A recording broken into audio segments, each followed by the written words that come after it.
उपहार में नहीं मिली है। इसके लिए एक लंबी यात्रा करनी पड़ी है, आजादी की यात्रा। इस यात्रा में हजारों लाखों लोगों ने अपनी जान की कुर्बानी दी है। 1919 जलियांवाला बाग हत्याकांड आज हमारे वैसाखी का दिन है, लेकिन पूरा पंजाब वैसाखी नहीं मनाएगा। हम सब वैसाखी नहीं मनाएंगे। हम सब वैसाखी नहीं मनाएंगे। जब तक हम अंग्रेजों को भारत से बाहर नहीं निकाल लेते, हम वैसाखी नहीं मनाएंगे। हम वैसाखी नहीं मनाएंगे। अच्छा, तो तुम सब हमारा विरोध करता, चले जाओ यहाँ से, इसका अंजाम बहुत बुरा होगा। हम लोग नहीं, तुम लोग जाओगे, हमें नहीं, तुमको भागना होगा भारत से। स्टॉप दिस, हम नहीं जाएंगे। Soldiers fire.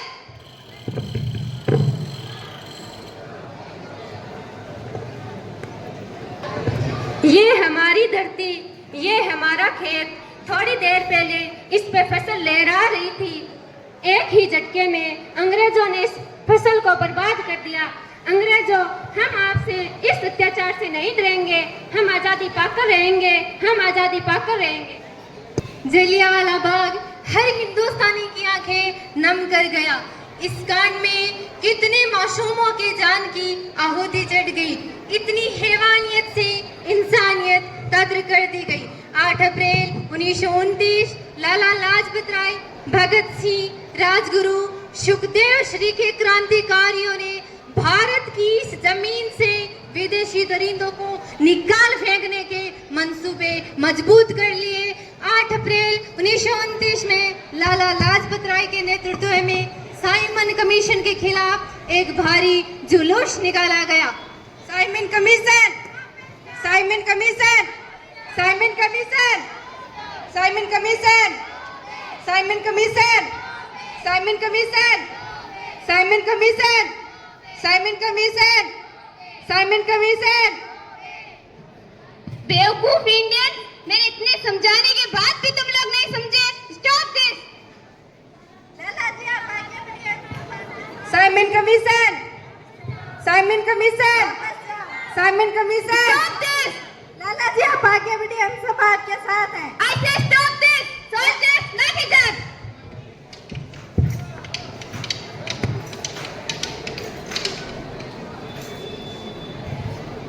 अरे लाला जी की तो बहुत गहरी चोट लगी है। मेरे शरीर में लगी एक लाठी अंग्रेजों सरकार के कफन में कील का काम करेगी। ये आजादी की लड़ाई रुकनी नहीं चाहिए। ये जिम्मेदारी मैं तुम सबको सौंप कर जा रहा हूँ।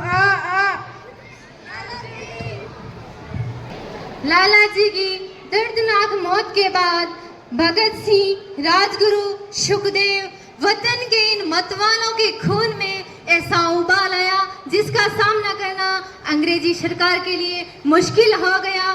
भगत सिंह, राजगुरु, सुखदेव ने विदेशी दरिंदों को निकाल फेंकने के मंसूबे मजबूत कर लिए।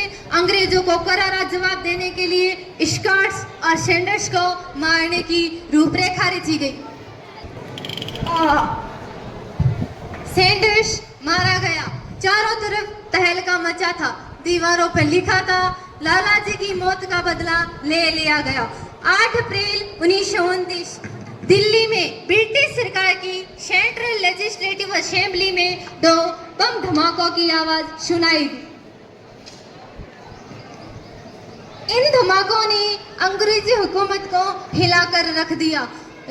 इस घटना को अंजाम देने वाले भगत सिंह, राजगुरु, सुखदेव सभी ने अपने आप को अंग्रेजों के समक्ष आत्मसमर्पण कर दिया। 1930 में अदालत ने अपना फैसला सुनाया। Order, order, order. मुलजिम भगत सिंह, मुलजिम राजगुरु और मुलजिम सुखदेव को दफा 302 के तहत इन्हें फांसी की सजा सुनाई जाती है। भगत सिंह की माता आ रही। पुत्र क्या हाल है? माँ मैं चंगा हूँ, फिक्र करने की कोई गल नहीं है। पुत्र भगत, मेरा दिल तेरी तरह पत्थर दिल नहीं होगा। माँ मेरा दिल कोई पत्थर दिल नहीं है, एक वतन परास का दिल है जो मेरे देश प्रेम जज्बानों में ताकत देता है। तेरी ये गला सुन के मेरा कलेजा फटा जा रहा है। माँ मेरी तपस्या आज पूरी होने जा रही है। जे तू रोई तो मैनू तकलीफ हुई। सोच तेरा पुत्र आज शादी करने के वास्ते जा रहा है, लेकिन घोड़ी पर नहीं फांसी पर लटकने जा रहा। आज तू एक क्रांतिकारी की माँ है, लेकिन कल तू एक शहीद की माँ होगी।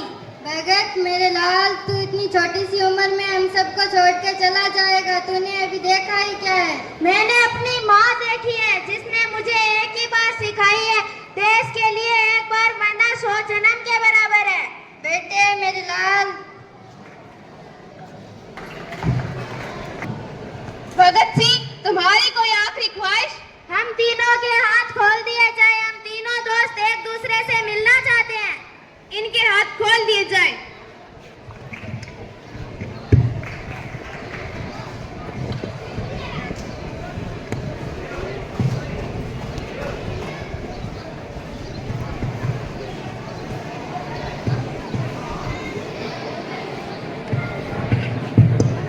वंदे मातरम, वंदे मातरम, इनकलाब जिंदाबाद, इनकलाब जिंदाबाद, वंदे मातरम, वंदे मातरम।